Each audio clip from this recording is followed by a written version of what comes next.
maseweli kako ya shintilete dawete shumate voltawete shumate kikini kaka voltawete munde fultas na kimete mine masino ite na tabya hokamay wete bara itio bakalanti ta sagaletti no itena ishikana ine na tagicha janjay akwe tagicha manane keshini agrase ine ne na kinine gutawete indegina jammanas kinine gofawete ya tano indegina kimina masina wete tano kwela kullae hatto edena tenne barra lemun sambatu barra ya shinti bete edena wa hare masema wete pashoni aleni munde fulte durante nose la emati masumma kan mitiosente togoga giuriona atino tano ga go hari isen murtano nayi ishi kabila hare tammo akki hare bema wete ya munde durante nose folte na mino folte ka kini hare tammo ko vicho no gaggo shinti bete akko wete no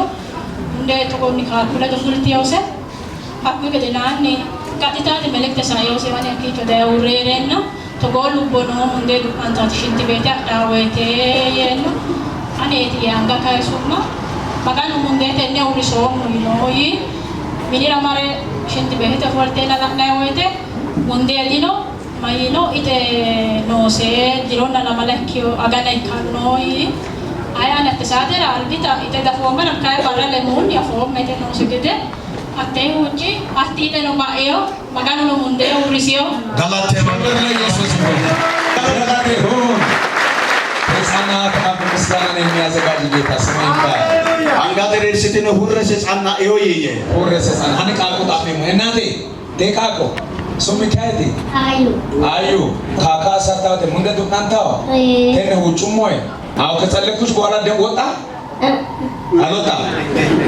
ለጌታ ብቻ ወደ እግዚአብሔር ክብር እግዚአብሔር ይባል ካንሰር ወይ ኮሌስትሮል የሚባል በሽታ ነው። ከዛ የተነሳ በጣም ታምሜያለሁ። ቤተሰቦችን በጣም ተጨንቋል። ህመሙ ከጀመረኝ ወደ 15 ዓመታት ሆኗል። በሚገርም ሁኔታ እኔ ሁሉ ጊዜ ወደ እየመጣሁ በኢየሱስ ጸልይ እላለሁ። ከዛ የተነሳ እምነት በውስጥ ስላለ ብዙ ኖርኩኝ። መጨረሻ ላይ ዳር 7 አካባቢ ቤቴ ውስጥ ሰርግ ነበርና ያ ሰርግ ተደግሶ ካለቀ በኋላ የልጅ ሰርግ ነው። ልብስ ያመጡልኝ ልጋለም ለማስተፋት ሲል መንገድ አንቆ ያዘኝ። ከዛ ሆስፒታል ወረድኩ። ሆስፒታል ወርጄ ሆስፒታል ገባኝ። ከገባኝ በኋላ ባስቶካ ወደ ያኔ ተላኩ። ያኔ ተልኬ ኦንኮሎጂ አንድ ኮሎስኮፕ የሚባል መሳሪያ አለና በአንጀት ውስጥ ገብቶ የሚመረምር 4 ቀን ምግብ ሳትበላ ቆያሉ። 4 ቀን ውሃ ብቻ እየጠጣ ቆይ ተባልኩ። 4ቱንም ቀን ውሃ እየጠጣ ቆየሁ እና በቃ የተፈቀደልኝ ስፕራይት እና ውሃ ብቻ ነው። ከ4 ቀን በኋላ ሆድ ማጠጋዎች እንደብሳኮዲ ለሚባሉ መድኃኒቶች አሉ፣ ላግዘቲቭ የሚባሉ መድኃኒቶች። እኔ ሕክምና ሙያተኛ ነኝ፣ 40 ዓመት ሕክምና የሰራው ሰው ነኝ። ነገሩ ለኔ ነው ከበደኝ እና መጨረሻ ላይ የኮሎኖስኮፒ ሪዛልት ወደ ጥቁር አንበሳ ተላከ። ምክንያቱም ከአንጀቴ ውስጥ ስጋ ተቆርጦ ነው የተላከው እና ታላቅ ህመም አጋጠመኝ እስከማልችል ድረስ። ኮሎኖስኮፒ እንግዲህ በሆድ ውስጥ ይገባና ናሙና ይልካል። ከ15 ቀን በኋላ ተመለስ ተባልኩኝ። ሆዴ ማበጥ ጀመረ፣ ደም ይፈስ ጀመረ፣ ዛሬ መውጣት አልችልም። በጣም ተጨነቅኩኝ። በዚህ ውጭ ያለው ከዛ በኋላ ውጤቱ መጣ። ውጤቱ ምን ይላል? ኮሎን ሲኤ ወይንም የትልቁ አንጀት ካንሰር ይላል። ከዛ በኋላ ሰዎች በጣም ተበጣበጡ። በቃ ከአዲስ አበባም ከምንም ከሁሉም ቦታ ተሰባሰቡ፣ በጣም ተጨነቁ። ከዛ ስካን ተነሳኝና አላቶን በዲጀ ስካን ተነሳኝ። ኬሚስትሪ የሚባል አለ፣ የሌሎች ምርመራዎች ሁሉ ካለቁ በኋላ ታህሳስ 1 ቀን ሪፈራል ሆስፒታል ተኛሁኝ። ሪፈራል ሆስፒታል ከመተኛቴ በፊት አንድ ነገር እግዚአብሔር አስታወሰኝ። እንግዲህ እግዚአብሔርን ጠይቀን ለመቀበል ቅድስናችንን ፍጹም ማድረግ እንደሚገባኝ አሳየኝ ጌታ። ከዛ በኋላ ቤተክርስቲያን ሄድና እግዚአብሔርን በድያለሁ ብለን ንስሐ ግባ አለኝ። እግዚአብሔርን በደልኩበት አንድ አቅጣጫ እንዳለ እኔም አውቃለሁ። ምክንያቱም የቤተክርስቲያን ሽማግሌ ነኝ። በሆነ ነገር ተበሳጨ፣ ስራ አቋርጬ ነበር ከቤተክርስቲያኒቷ ጋር እና መጨረሻ ላይ ሄጄ ጸልይ ስል አንዱ ወንድም አልጸልይም አለ። አንጸልይም ላንተ አለ። አንዴ እንዴት እግዚአብሔርን ጽድቅ ትከለክላለህ? እግዚአብሔርን በድያለሁ። እግዚአብሔርን በድዬ እኔ አሁን ከሞት ወደ ሲኦል እንዳልሄድ እግዚአብሔር ደግሞ እንድረዳኝ መጥቻለሁ። እንዴት አልጸልይም ትላለህ? ቤተክርስቲያን ሽማግሌ ሰብሳቢ ነው። ቤተክርስቲያናችን አክራሪ ቤተክርስቲያን ናት፣ ወንጌል ናት። እና መጨረሻ ላይ እንደ የሚል ቃል መጣልኝ ለኔ። ምህረት ከመምህር ነው። የእግዚአብሔር ስም ይባረክ። ምህረት ከምንድን ነው? ከመምህር ነው። ስሙ ከስሞች በላይ ነው። እግዚአብሔር ስም የተባረከ ይሁን። ከዛ በኋላ ወንድሞች እንደዚህ መሆን የለበትም እሱ እኮ አሁን እኮ ነገሩን ጨርሷል እግዚአብሔርን በድያለሁ ብሏል። እግዚአብሔርን በድያለሁ ብሎ እንዴት አልጸልይም አሉ። ተጣልቶ ሁሉም ጸለዩልኝና አልቅሰው ሸኙ። መጨረሻ ላይ ሆስፒታል ሲገባ እግዚአብሔር ዝማሬ መስጠት ጀመረ በውስጤ። ልክ ወደ መታረጃ ክፍል እንደሚገባ ነው። ታላቁ የኦፕራሲዮን ክፍል አለ። እዛ ስፔሻሊስቶች አሉ። አንጀትን ኦፕራሲዮን አድርጎ ማውጣት የተበላሸውን ሌላውን ማስቀረት በጣም ከባድ ነው እና ከዛ በኋላ ስፔሻሊስቶች ተሰባሰቡ።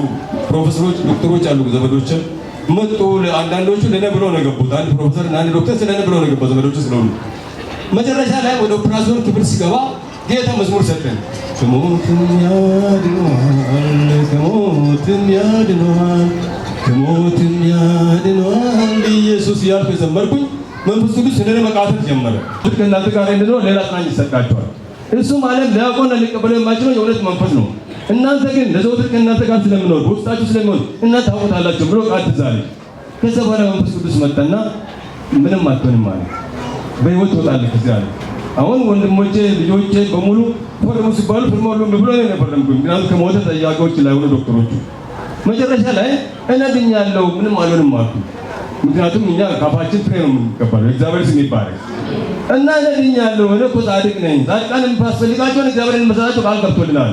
ጽድቅ የተገኘው በደም ነው። ያ ደም ደግሞ ክርስቶስ ደም ነው። መጽሐፍ ቅዱስ እንደሚያስተምረን እንግዲህ በክርስቶስ ኢየሱስ ሞት ከአብ ጋር በደሙ ከታረቀን መታረቅን ባገኘን ነው በክርስቶስ ኢየሱስ ሰላምን እንያዝላል። ሰላምን መያዝ ማለት ምንድን ነው? ቅድስና ፍጹም ማድረግ ነው። ታሰሩ ኮንኩባል ሄሞ በጣም ተባባሰ እና ሁለት አይነት ህክምናዎች ይደረጋሉ የካንሰር። አንደኛው ከሞቴራፒ የሚባለው፣ ሁለተኛው ደግሞ ራዲዮቴራፒ የሚባለው። ያኛው ጨረር ነው፣ የኛው መድኃኒት ነው። እና በመድኃኒቱ ይሰጠኝ ጀመር። ህመሙ የተባባሰ እንደው በዛሬ አንድ ወር አካባቢ አዲስ አበባ ጀነበረ። በአንድ ሌሊት እስከ 60 ጊዜ ተመላልሻለሁ ሽንት ቤት በአንድ ሌሊት 60 ጊዜ። መጨረሻ ላይ እግዚአብሔር አንድ ነገር አስታወሰኝና ንስሐ ግባ፣ እግዚአብሔር ስራ ግፍ አድርገህ መተው ልክ አይደለም ማለት ነው። ምክንያቱም ተጣልተን ነው አቆምኩ። ከዛ ንስሐ ገብቼ ጌታ አሁን እዚህ መንገድ ላይ አትግደለኝ ብዬ ጠዋት በሰላም ባስ በከፍተኛ ደረጃ ልጆች የተማሩ ናቸው እና ይዞኝ መጡ። ከመጡ በኋላ እግዚአብሔር ይመስገን ለውጥ እየመጣ እያለ አንድ ወንድም እዚህ ተፈወሰ ያለ ሰለሞን ጋር ይባላል። ስዩም አንተ እኮ ሙሴ ጋር ትፈወሳለህ አለ። እሺ አልኩኝ። ሁለተኛ ደግሞ የኔ ልጅም አለ እዚህ ኢንጂነር አንዳርጋቸው የሚባል እዚህ ጋር ለምን ነው የምሰራው ዝግተኛ ኢንዱስትሪ። እሱም እኮ እኔ እኮ እዛ ሄድ ብያለሁ ለምን አትሄድም አለና ተቆጣኝ። እሺ ሶስተኛ ደግሞ ባለቤት ለምን ሙሴ ጋር አንሄድም አለች። እንግዲህ ሙሴ ጋር የምንሄድ ከሆነ መፈወስን እግዚአብሔር በወንድማችን በኩል በመገለጥ ይነግረኛል፣ ጠርቶ ይነግረኛል። ይህ ለእኔ ምልክት ይሆናል ብዬ መጣሁ። የእግዚአብሔር ስም ይባረክ። ከዛ በኋላ ወንድማችን ሙሴ እግዚአብሔር በሰጠው ትንቢት ስጦታ የፈውስ ስጦታ የሚያገለግለን ወንድማችን እንደሆነ በፊትም ሰምቻለሁ። እንደገና ደግሞ ባለው የኃይል ስጦታ ስለሚያገለግል ተማምኜ እሱ ጸልዮልኝ ይፈወሳሉ ብዬ መጣሁ። እንደመጣሁ በምልክት እዛ እጅ ላይ ችግር ያለብህ ሰው እንደዚህ ያለ ምልክት ያለብህ አለ። ከዛ በኋላ እኔ እናም ዘንግቼ ነበር። አንድ ወንድም እንደ ቅድም እጄን ያሳኝ አንተ አይደለም እንደ ጥሩ በሽተኛ ነኝ ብለህ በልሂድና አንተ ነህ አለ። እጅ ተቋቁሮ አልቋል። አልቋል እኮ ማሳያት በኬሞቴራፒ ያለቀ ነው። እግዚአብሔር ያን ምልክት አሳየ። አሳየ። አንዴ አልክ አንተ በቀጠር እንደዚህ ያለ እጅ ላይ ምልክት አለ አልከኝ። ሁለታው እጆም አልቋል። ሰውነቴ ሙሉ ቅድም ብትቀኝ ነበር አልቋል። ከዛ ከመጣሁ በኋላ እግዚአብሔር እንደዛ ላይ ወጥቶ ይህ እግዚአብሔር ክብር በሙላት የሚገለጥበት ስፍራ ነውና አይዞህ አለ።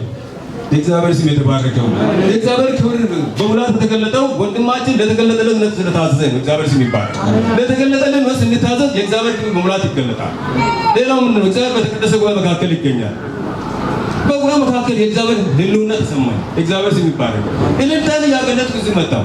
ከመጣሁ በኋላ ተፈውሻለሁ አልኩ። በቃ የአፈን ፍሬ አገኘሁ። ወንድሜም በመገለጥ አንድ ሴትዮ ጠራና 52 ዓመት ዲያብሎስን ያገለገለች ሴት ናት። ያው ስወዳ ሳይሆን ተገዳ ነው። እኔ ደግሞ በ60 ነው ጌታን ያገኘሁኝ። በልጅነቴ ሽፍታ ስለነበርኩ ሰይጣን ነክቶታል ተብሎ ጣቴን አንስተ ብዬ ጌታን አግኝቻለሁ። በ16 ሕፃን ልጅ አለሁ። ገና በ12 ዓመቴ ጠፍቼ ነበር ከቤት ወጥቼ ወደ ሻሸመኔ። ከዛ ተይዤ መጥቼ ነው ንስሐ ገባሁና አንተም 52 ዓመት ነው ካመንክ እሷም ሰይጣን ስታገለግል 52 ዓመቷ ነው አልክና በመገለጥ የገውሰ ተውሰ እንደተረጋገጠ አረጋገጥልኝ። ከዛ በኋላ እጄ በላለሁ እጠጣለሁ እንደፈለኩ ናለሁ። ወተቱንም አባቴ ክብር ይሆንልህ። ለዚህ ጌታ ከፍ ያለ ክብር አስረክብ፣ ክብርን አስረክብ። ስጠው ለናዝሬቱ ጌታ ስለሚገባው አምላክ ስለሆነ አትፍራ በስመ ጠርቼሃለሁ አንተ እኔ ነኝ እዛው እንትን ባልኩበት ልክ ሲወጣም ይሄ ቃል ውስጥ ያለ እንግዲህ ወደ 4 ሰዓት የፈጀት ከባድ ኦፕራሲዮን ነዘረኩ አንጀቴ ግማሹ ወጥቷል ከዛ በኋላ አንድ ነገር አልኩኝ እኔ ሰራኝ ኢየሱስ ነው መልሶ አንጀቴን ይሰራል አልኩኝ ይሄው አንጀቴ ሙሉ ተሰርቶ አሁን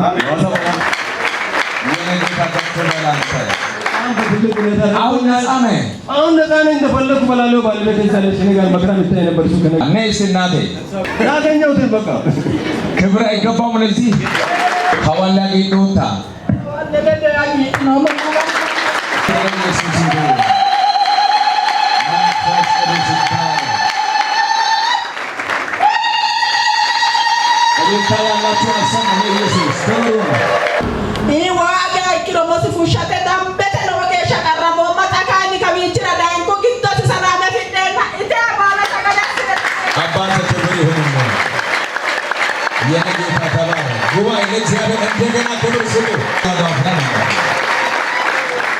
ነገሮች እናገራለሁ ያው ኤጀንት ክርስቲያን ነኝና ኢየሱስ እግዚአብሔር በተቀደሰ ጉባኤ መካከል ይገኛል እግዚአብሔር ክብር እዚህ ቦታ በሙላት አለ አንድ የምናስታውሰው ወንድማችን መምህር ጸጋ ያለው አለ ጸጋ ስጦታዎች አንዱ አስተማሪነት ነው ትልቅ ስራ ስራጆ ይዝ መጥቼ በእውነትም እግዚአብሔር እዚህ አለ አልኩኝ እዛ ቀን ወንጌል ካገለገለ በኋላ የነሳት እናደረገ ስጋት ዛሬ ተፈውሰን ዛሬ ነገር ታመም ወይ መጫመት ለምታመም ይችላል የዘላለም ህይወት ለሰዎች መስጠት እንዳልኩ ታላቅ አገልግሎት የለም ክብር ለኢየሱስ ይሁን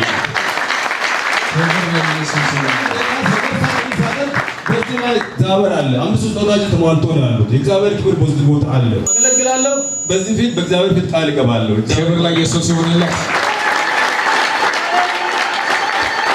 ስዳምኛ ማጨሽ ትኖክ ማን እኔ ያካክሮ ኮኒ ሮዲን ሾይሎ ድሮ አለ አክሜቴ ሎማን ያፈው አቦሶቶ ምስኪኔኒ ከታነሎ ሳሆ ካንሰር ያማደው ሄሌት ካንሰር ጃቢዲ ሄሌ ካንሰር ያማደና እርጋላሜ ማሪዮ ረፍራል ሶኬው ረፍራል ያኔት ሶኬው ያኔት አዲስ አበባ ሶን ጎዶባስ ዳሬ ሄሌ ሙሮይ ሾለ ሳቶ ፕራሶን ያሰነ ማለት ከዛ በኋላ ጥቡ ባሴው ነው ወተ በጣም ሃይለት ኦቨሬት ባስ ግን እንሳን እንደገና ጣኖ አዋስ ላይ ነው አዋስ ላይ ማጋናል ባንድ ሳይከሽ ቤተክርስቲያን ወጭ ተናከሽ ጉፍቾ ኮርቤ ሳንተ መሬሮ ኖርቾ ነው ወጭ ላይ ከሽ ገረንሳን ቃሩ ግዶ ይሄ ከብራዳይ ነው ተወሰተ ዳይ ነው ኢትዮጵያው አለይቲ ወሮ ፍለባው ሄሌ ተበላሻ ይወቲ አዲው ፍለባው አደ ፍልተ ባው ሰላም እድኖ ቃሩ ግዶ ከሽ ኦፕራሲዮን ስንንዲጋቴው ጎዶቢሲ ሄሌ ጋማ ሙረ ካይሶ ያንስ ሲቃይት ግዶት ነው ከቤት ተደርሻ ቢሲ ግዶ ተደርሻ ፎሽ ያው ማለት ጃዋን አንጀት ከሰንተ ብልቴ ጃቢዲ ሄሌ ጎዲሲቴ ፍልቶ ያ ኮኒ ቃሩ ግዶ ከሽ ዲማራቶ ማጋኑ ማንቺ ወይኔና ተወሰተ ዳይ ነው አቦሶተ ሙሎንገለራ ቤተሳነት ዴርቾ ዳይ ነው ማጋኑ ካተታቾ ወይ አንጋስ ያባሱ ነው ቢሱ ኮሊሽለ ጎፌው ወና ሌሊ ካናላ ነው ቢሲ ሲያና ኖርቾ ቢሱ ኮሊሽለ ጎፌው ማጋኑ ውጭሞሲ ሀቴ ሰዓት ይጀምራል ካንሰር ሂቀይሩ አሉ ሂቀይሩ አባቱ ተከታተ ብቻ ነው ማንራ የተባረከ ይሁን ስለዚህ አውሬ ጋላታሞራ ዳው ሙሐሲሩ ሞረ ኢቴሙ ሐሲር ሞገደ ኢቴሙ ሐሲሲ ሳጋለ ኢቴሙ ሐሲሲ ዶጎ አሬሙ አን ናጻሆ ማጋኖ ጋላተ ማጋኖ ትወል አፖየኖ ወደ ኢየሱስ ኑጫ ገርጋይ ሬቲውን ከተታ ምናልባት ማት ጎላኒ ማየሞ ማን ላምቦደ ከብቸ ነው ማንራ ጎጳ ምርት ያመ ለአንገተ ቅድስና ፍጹም ያዝ እግዚአብሔር በተቀደሰ ጎ መካከል ይገኛል ቅድስና ፍጹም ባልሆነበት እግዚአብሔር ሰውን ብረዳ ጠላት መንገድ ያገኝና ያጠቃናል እኔ መንገድ አግኝቶ ነው ያጠቃኝ አቲ ቀራ ማደ ለወድሮ ከሽተ ጉዶዋክ ዳሊተ ሆስፒታል ተማረ አዲስ አበባ ማስነቱ ጉራምበሳው ማላኪ ሙረፉ ሽኔና ጣኑ ስቃይ አይከሽተ ሬውትና ሄሾት መሬት ይደዳው ሚቱ ማን ካይኒ አንድ ውጭ ላይ ነው ማጋኑ ዱርሳው ምናምን እያለ ምንላ እዛው ይሞታል ዱጭ ማን ጎፍዮን ከሚያቆላባው አገልጋይ ነው ተቶ አይ ማያቶ ተጎ ይጎፋ ማን ማይክሮ ሞት ማት ላምቦነ ማጋኑ ቃል ተጎ ያን አሲሰነና ወይ ሞነና መጀመሪያ ስልኮን ፈልጋል ነው አንደኛ ክርስቶስ አዳኝ እንደሆነ ማመን አለብን ከሁሉም በቅድሚያ እግዚአብሔር እኛን በክርስቶስ እንዳዳነን ማመን አለብን ሁለተኛ አምነን መምጣት አለብን እምነት ተስፋ ስለምናደርገው ነገር የሚያስረግጥ የማናየውንም የሚያሳይ ነው መጽሐፍ ቅዱስ። ተስፋ ስለምናደርገው ነገር ክርስቶስ ይፈውሰናል፣ ጌታ ይፈውሰኛል፣ የሰራኝ እሱ ነው፣ መልሶ ይሰራኛል። ሸክላ ቢሰበር ሸክላ ሰሪ ሸክላውን ይሰራል። ክርስቶስ ደግሞ እኛን ይሰራል። ለምን all things made up ሁሉ በእርሱ ሆነ ከሆነ አንዳችሁ አለ እርሱ አልሆነም ይላል መጽሐፍ ቅዱስ። ስለዚህ በእውነት ታምነን መምጣት አለብን። አምነን መምጣት አለብን። ተፈውሼ እወጣለሁ አን ሁሌም ማለት እንትን ሎዋ አጨተም ነው ማንደራ ባላ ሁሌ ከማ ማገኑ አይረኝም ሙላት ተገለጠ ማይነው ባይቱ እግዚአብሔር ክብር በሙላት ተገለጠበት ስፍራ ክብር ለመንፈስ ቅዱስ ነው። እግዚአብሔር ወንድማችን ክብር ለኢየሱስ ነው። አንዳንድ ለሰተነ ጉባኤ ባላንተ ፈውሲ የጸና ሆኗል በሉልኝ። ከዚህ ሰዓት ጀምሮ ኪሳራ የለም፣ በሽታ የለም በኢየሱስ